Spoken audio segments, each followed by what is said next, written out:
to get your fix.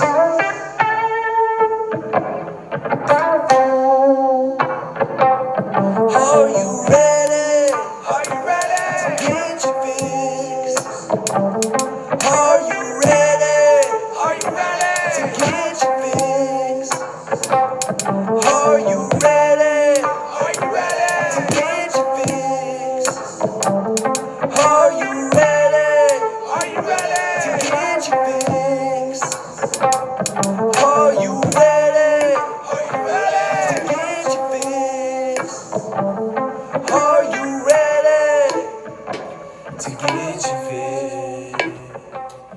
With the Wicks here on this beautiful Wednesday, March 9th, 2022, and welcome to the show, whether that be on Facebook or on YouTube. If you're on Facebook, do me a favor, hit the like and the share. If you're on YouTube, hit the subscribe. It would be much appreciated. Plus, I mean, we only give the best content, obviously around the football world. But, hey, yesterday was a busy day. Yesterday was a massive day in the world of the National Football League where Aaron Rodgers has decided to stay a Green Bay Packer. The contract that I told you that was supposedly 4-year, $200 million, that's false. Okay, the contract has really not been brought to anybody's attention. Aaron Rodgers even confirmed that. He went on Twitter saying, hey, yeah, okay, I'm going back to the Green Bay Packers, but the contract that you guys are seeing kind of floating around everywhere, that ESPN, all the NFL insiders are posting, yeah, that's not true. Just quite yet. So, and now obviously that could be 100%, obviously that contract could be true. As of right now, it's not. Okay, until we know for sure, we get the full details of this contract, the 4-year, $200 million contract is not a real thing. Okay, even though, like I said, you see all these insiders saying that, and you see ESPN and all these big-time shows saying that, you can't believe it right now, okay? I mean, what can you really believe? I mean, there's a bunch of fake news out there anyway, so you just got to kind of pick and choose and do with the information what you will, but Aaron Rodgers is definitely going to stay a Packer. Obviously, we got to talk about the news of the Seattle Seahawks trading Russell Wilson to the Denver Broncos. In return, they get Drew Lock, Noah Fant, Shelby Harris, 2 first-round picks, 2 second-round picks, and I believe a third-round pick as well. Just a massive deal. But there's more on the Seattle front of things that we're going to dive into because, listen, what are they doing? That is what we'll get to the bottom of. We'll figure it out. We'll talk about it. We'll dive into it a little bit, give you my opinion on what the fuck is going on with the Seattle Seahawks because, honestly, I don't know. My mind was completely and utterly blown at their decision that was made last night while I was sitting down shaking some dice, winning some, quarters. Okay, we bet with quarters. We're small spenders over here. Don't get me wrong. It's a fun game, but that's... When I seen the news, I was like, whoa, what are they doing?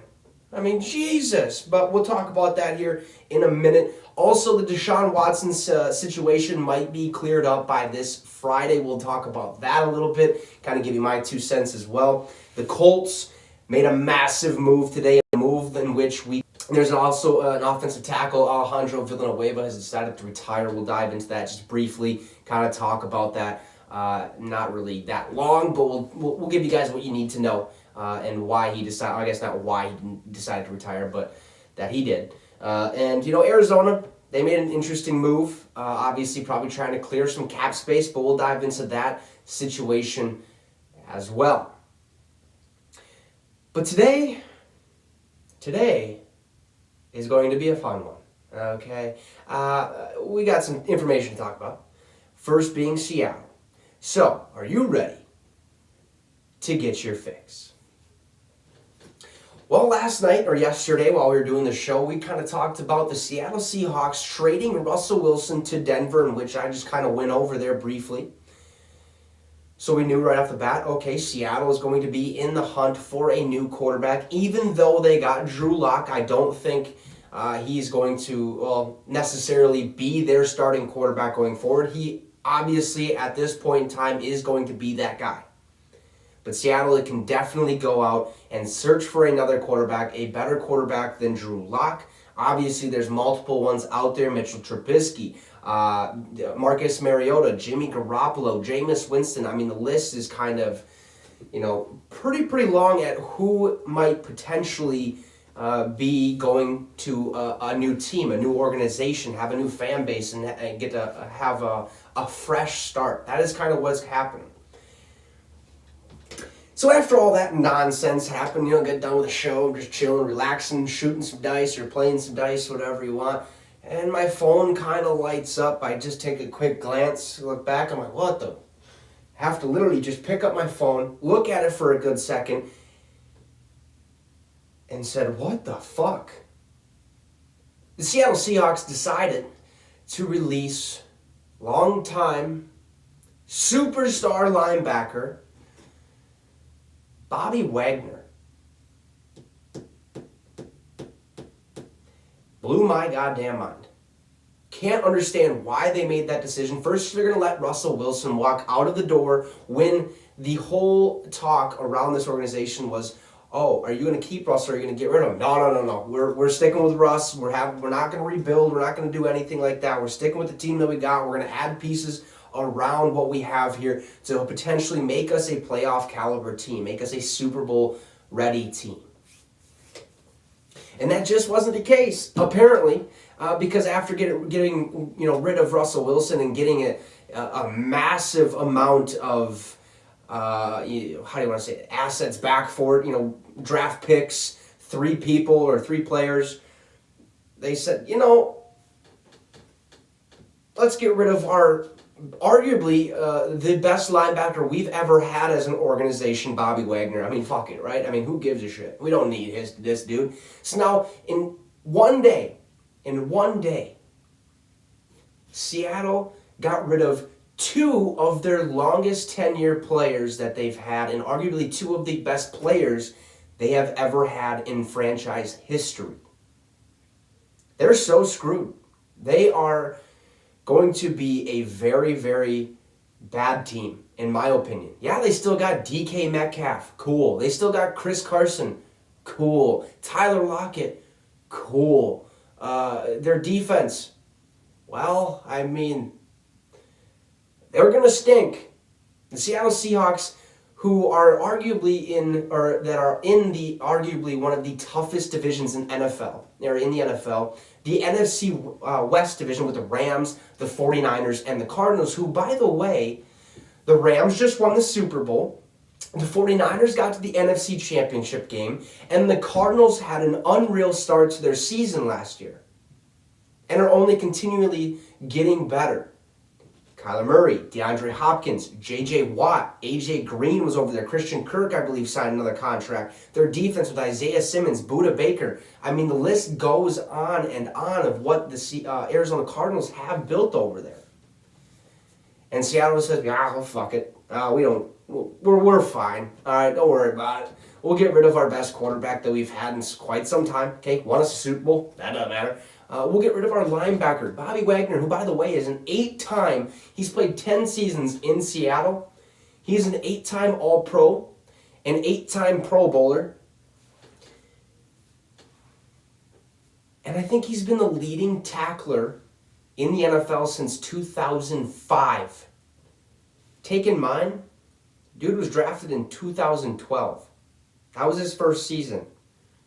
He has that many tackles. That's how crucial he was to Seattle's success. And they just said, we don't need it. They're rebuilding, folks. They are starting from scratch. What does that mean? Well, I'd be on the lookout for Pete Carroll to potentially retire, because there's no way at 70-some years old that he's going to want to go out there and rebuild. He doesn't have much time left as an NFL head coach. There's no way he's going to want to go out there and say, you know what, let's just bring in a bunch of young guys. Let's see what we can get going. All right, and maybe make a playoff run or 2. Not going to happen. Okay, I'm sorry. When you got the Rams, the Cardinals, and the 49ers who have had massive success over the past 5 years, there's no way you're going to the playoffs. No way. And if you do, congrats. I mean, good for you, basically. But you're not going to go win a Super Bowl with the type of team that you are, or that is currently there and is currently in your hands. Now, obviously, it might not be a rebuild.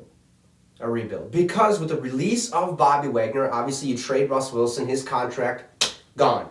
Now you release Bobby Wagner, well, the Seattle Seahawks just saved $16.6 million in cap space. So what does that mean? Obviously, free agency, they might be a little bit of a buzz in free agency for the Seattle Seahawks. They're going to go out and they're going to try to find the pieces that they think will give them success in the long term.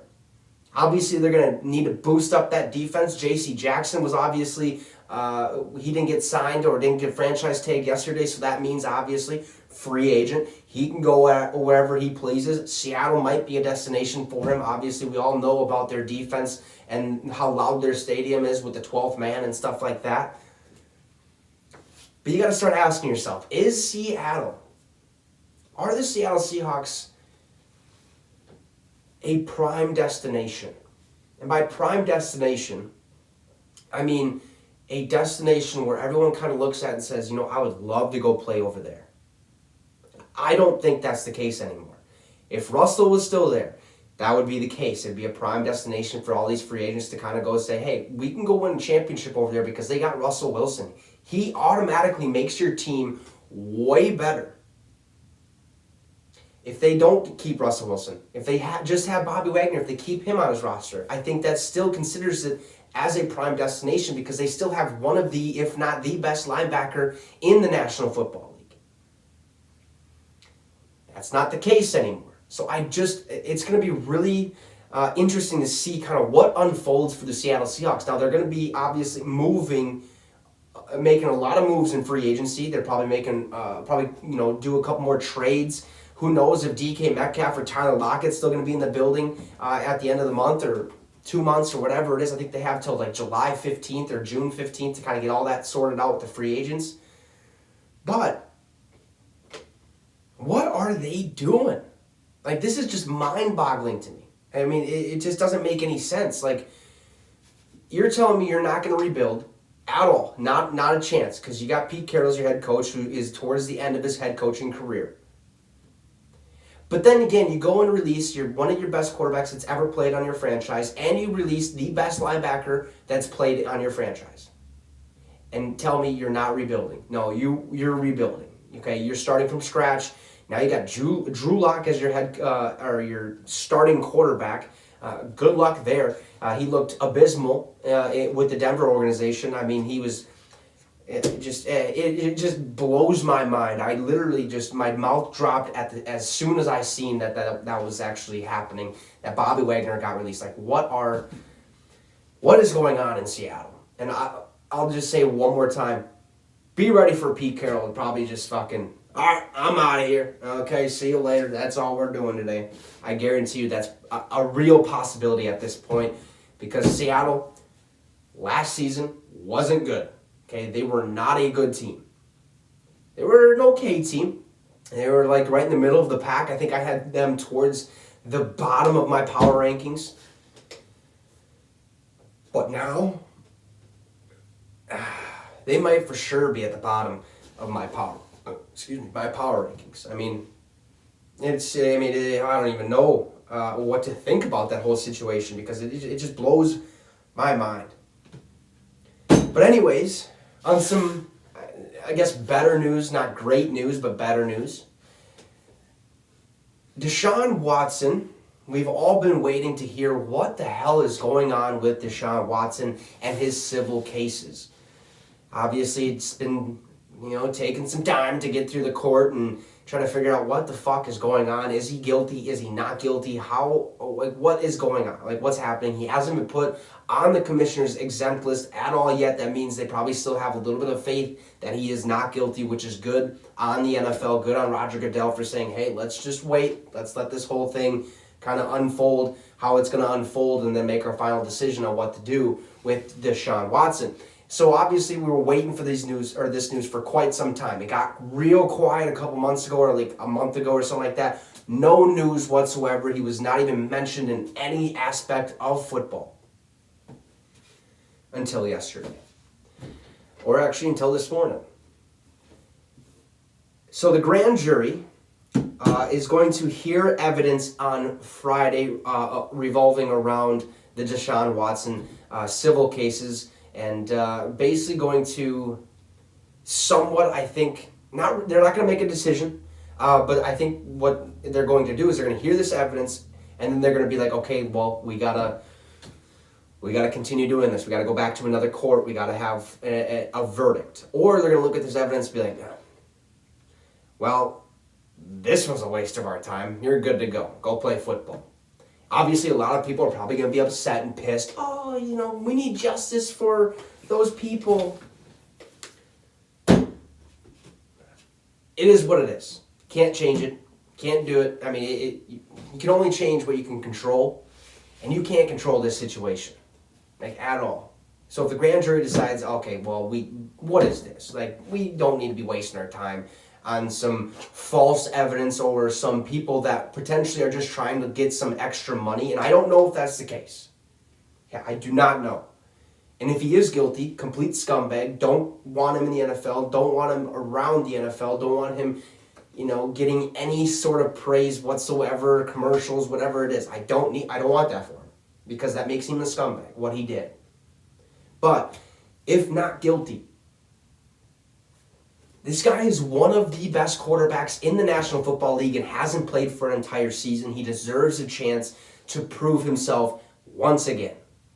And he'll do a great job of it because obviously there's a ton of teams that need quarterback help. The Carolina Panthers, not the Denver Broncos anymore, the Pittsburgh Steelers, the New Orleans Saints. I mean, the list kind of goes. The Seattle Seahawks could obviously be in the mix as well. Tampa Bay Buccaneers need a quarterback unless they decide to roll with old Kyle Trask down there. But it seems as if we're finally going to get some answers in 2 days. On Friday, they're going to hear the evidence and not really make a final decision. It's more of a decision based on, do we need to keep going forward with this, with these civil cases, or are we just going to kind of push it aside and be like, well, this ain't enough evidence for us to really make a decision on whether he's not guilty or guilty. So I'm pumped about it because I've been waiting for this news for quite some time, and I'm glad we're finally going to get some insight on what the fuck is actually happening with Deshaun Watson. And that means he potentially could be back in the National Football League this upcoming season. So obviously with, teams needing, quarterback needy teams around the NFL, there's a lot of them. We've talked about it.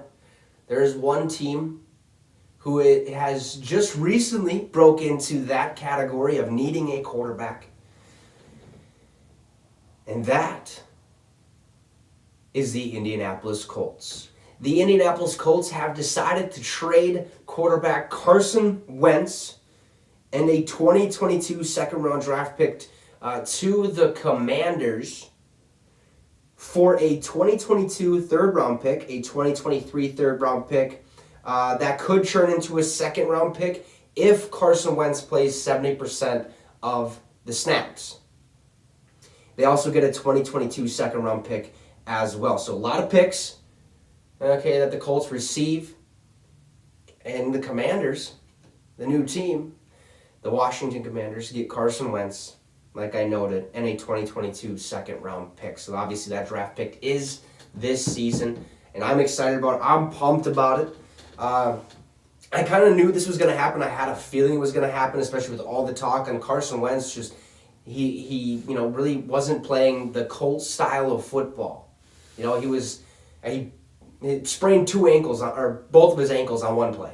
Okay, obviously he's going to make a play or die trying. Basically, he's just going to go out there and he's going to be a complete Tasmanian devil out there, just doing whatever he can as much as he can until he wins that football game. And usually he ends up on the other side of things where he's not going to win. He's going to get hurt, and all Colts fans get a little bit of they get a heart attack basically just trying to watch this man fucking play football.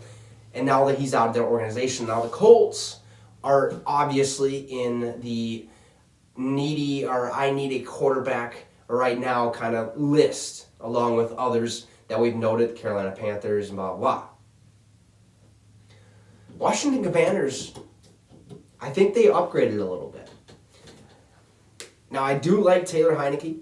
I do. I think he's an excellent quarterback. Well, a good quarterback in the NFL. I mean, there was, there's definitely was spurts of him showing greatness, him being phenomenal at what he does. There was also spurts of him, not so good. Okay, he just wasn't that great. I think this is a big upgrade because you get a guy that potentially should have won an MVP. Okay, his team won a Super Bowl without him, unfortunately. But now you pair him with a young, up-and-coming team, a team that has a new brand and now a new face. Head coach Ron Rivera is obviously there. Carson Wentz comes in the building. He has Terry McLaurin to throw the ball to. Defensively, Jonathan Sweat is over there. Jonathan Sweat is over there. Chase Young is over there. They have some dogs over there in Washington. Their defense is great. Okay, it's a good defense. Obviously, their season didn't go as planned. Okay, but I think a lot of that has to do with the offensive side of things because their running back group isn't that great. Okay, Antonio Gibson is not that good by any means. Jarrett Patterson isn't that good by any means. Okay, and there's the other one, J.D. McKissick, not really that good. So they need running back help, obviously. They'll probably hit on that during the draft, this year's draft, which is in April. Can't wait for that. But along with this trade, Washington also picks up Carson Wentz full contract. So per Atfield Yates on Twitter, he said, here's what the Commanders currently owe new quarterback Carson Wentz. So in 2022, they owe him he has a $22 million salary, $6.294 million roster bonus. In 2023, he has a $20 million salary, $6.176 million roster bonus, and in 2024 he's a $21 million salary with a $6.235 million roster bonus, and he's the new quarterback in DC. So they pick up all that. I think Washington also has to pay him in 5 weeks because he's due a certain amount of money. I think it's like $5 million he's due within the next 5 weeks. So they already have to pay him, and they knew what they were getting themselves into when they decided to finally, all right, let's get this trade done. We gotta get a quarterback in here. We just can't be fucking around with Ryan Fitzpatrick. Okay, they're not gonna do that. They said, all right, we're gonna go get our quarterback now. Okay, Aaron Rodgers, he ain't going to be in the mix. He's staying in Green Bay. Russell Wilson decides, I'm going to go to fucking Denver. So he's out of the mix, even though Washington tried to call Seattle multiple times trying to get a trade for Russell Wilson to potentially be the Washington Commanders' new quarterback. Didn't happen. He goes to Denver. So Washington, they were like, well, who else do we got? We got Jameis Winston, Marcus Mariota, Mitchell Trubisky, Jimmy Garoppolo. I mean, the list is fucking real big of quarterbacks. Okay, let's go get somebody who's been established in this league, has been known to be a very good quarterback in this league at what he does. Carson fucking Wentz. Let's go get Carson Wentz. The Colts seem like, hey, we really don't trust Carson that much. Okay, we got Jonathan Taylor in the backfield. All we need to do is and fucking just hand the ball off. Give it to Jonathan Taylor. Let him run it down the throats of people. So it'll be interesting to see what the Colts kind of go and dabble in. I think Jimmy G is a real possibility. People are saying Marcus Mariota is now the favorite to be the Indianapolis Colts quarterback. That would be an interesting kind of move by the Colts. I think that would look cool. It would look good. The dude's fast as shit. He knows what he's doing out there. But you obviously have all these other aspects of what is going to happen with this organization. I'm pumped about it. There's more moves that are obviously going to be on the way. This is a massive, massive time in the National Football League. Just like a couple years ago when Tom Brady decided to leave, Matthew Stafford decides to leave, now Russell Wilson, Carson Wentz is gone. The NFL is getting a little bit shaken up a little bit, all right, out there. It's going to be a completely different league. It's going to be a fun league. I cannot wait for the 2022-2023 NFL season to get underway because it is going to be fucking electrifying, like it always is. Every single year, I'm pumped about it. Love watching football. Can't get enough of it. Okay, we have to do it. I'm excited. But yeah, the Colts trade Carson Wentz to the Washington Commanders and get a bunch of picks in return. So in other news, we got a couple more releases that have obviously been happening or having to been happening because teams need to get under the cap space, or they got to clear just a little bit more cap space to go get their draft picks, to sign their draft picks, to potentially go get free agents or make these said trades. So the Arizona Cardinals decide to release one of their long-time, or I guess not long-time, but they released their star linebacker, Jordan Hicks. And I say star linebacker because last year he really flourished, showed that, hey, I'm a fucking dude. I love playing I love doing what I'm doing. I'm going to go out there and I'm going to be one of the top linebackers in the National Football League, in which last year he had 118 tackles and 4 sacks, folks. I mean, that is massive. That is very, very good stat line right there. Most, linebackers are, if you're towards like the top of the, if you have a list of all the linebackers, okay, I guarantee you at least the top 20 have all hit the 100 tackle mark. They've all hit it, okay? And they consistently do so. And if Jordan Hicks can consistently do 100 tackles or get 100 tackles season in, season out, he's going to be one of the best most sought after linebackers in the National Football League. So with this release, obviously Arizona saved some cap space. They cleared up some cap space so that, like I said, they can go get a free agent. They can go, make their choices wherever they will. But teams are going to be after both Bobby Wagner and Jordan Hicks. Where's Bobby Wagner going? Did they release Jordan Hicks to potentially try to make an effort to go get Bobby Wagner, who, by the way, doesn't have an agent? Okay, he actually got the deal done with Seattle, his last deal done with Seattle, by himself, and he doesn't need an agent. Okay, his stats and his resume kind of speaks for itself. He's one of the, if not the best linebacker in the National Football League. Everybody's going to want him. I think people are going to be starting to trip over themselves trying to fucking get him before somebody else does. So this is a massive move. Man, Arizona, if they find a way to land Bobby Wagner, watch out. Watch out. Los Angeles Rams, gonna be a tough one, okay? I mean, especially if Von Miller decides to say, deuces, I'm going back to Denver, okay? I got my ring. It's all I came here for. I'm done. All right, we're going to Denver. We're going to go try to do this thing one more time. If it don't work out, probably hang it up. All right, put that on a ticker. You know what I'm saying? But yeah, Arizona released them. And then finally, obviously, it's not really sad news, but some cool news. Longtime Steeler and Baltimore Raven offensive tackle Alejandro Villanueva has decided to retire after a 7-year career. So congratulations for him, for having a great career, an awesome career. He was an Army Ranger at one point in his life. So, hey, thank you for serving both for the world, the United States, and in the National Football League, because it's been a great pleasure to have gotten to witness, obviously, your greatness and what you are, you love to do on a daily basis. This man literally just kind of like Pat Tillman decided, what, I'm done. I'm not going to go to football right now. We got bigger fish to fry. Okay, I'm going to go be an Army Ranger. I'll come back and we'll do this whole thing. All right, sounds good. All right, peace.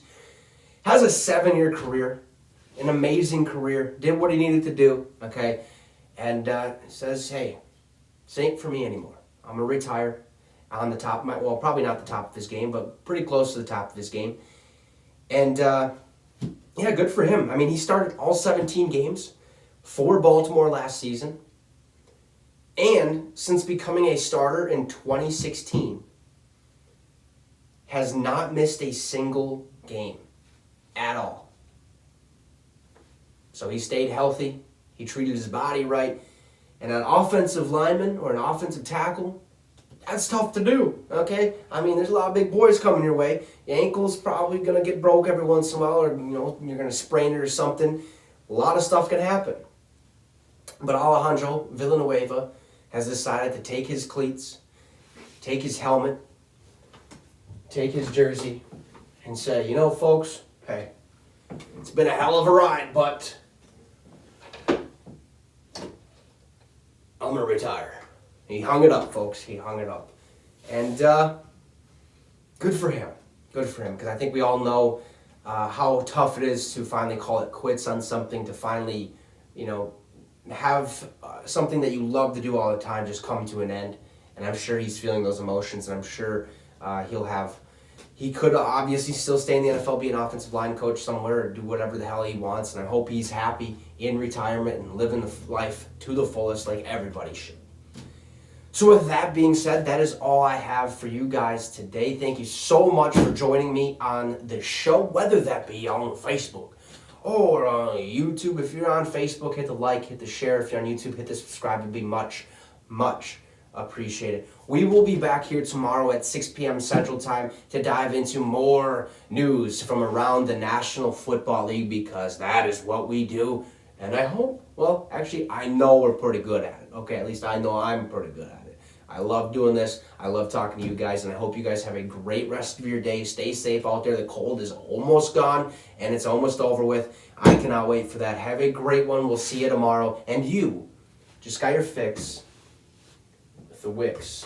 See you later.